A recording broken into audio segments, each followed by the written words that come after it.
అక్కడ ఏడాదికి 21 గంటలే. అనగనగా అదో గ్రహం నెప్ట్యూన్ సైజులో ఉంటుంది. దానిపై ఒక ఏడాదిలో కేవలం 21 గంటలే ఉంటాయి. అది మాతృ నక్షత్రానికి అతి సమీపంగా ఉండటమే ఇందుకు కారణమట.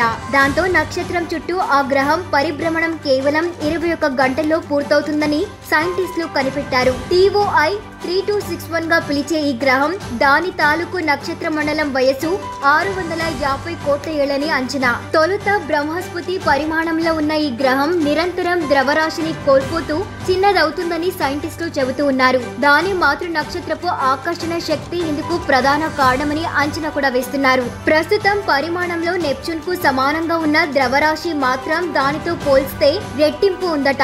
TOI 3261 ఉనికి గ్రహాల ఆవిర్భావానికి సంబంధించిన ప్రస్తుత సిద్ధాంతాలన్నిటినీ సవాళ్లు చేస్తుండటం విశేషం. ఎందుకంటే మాతృ నక్షత్రానికి అంత దగ్గరగా ఉండే గ్రహాలపై దట్టమైన వాయువులతో కూడిన వాతావరణం నిలిచి ఉండటం దాదాపుగా అసాధ్యమన్నది శాస్త్ర ప్రపంచంలో ఇప్పటిదాకా ఉన్న భావన. దాంతో గ్రహాల పుట్టుకకు సంబంధించిన మనకు తెలియని కొత్త కోణాలను TOI 3261 దారి చూపుతుందని భావిస్తున్నారు. అందుకే దానిపై వాతావరణాన్ని జేమ్స్ వెబ్ టెలిస్కోప్ తాలూకు పరారుణ కాంతి టెక్నాలజీ సహాయంతో లోతుగా పరిశోధించేందుకు ఏర్పాట్లు కూడా జరుగుతున్నాయి. ప్రఖ్యాత అంతరిక్ష శాస్త్రవేత్త యమ్మా నబ్బీ ఆధ్వర్యంలోని సైంటిస్టుల బృందం అధ్యయనంలో వెల్లడైన ఈ విశేషాలను ఆస్ట్రానమికల్ జర్నల్లో ప్రచురించారు.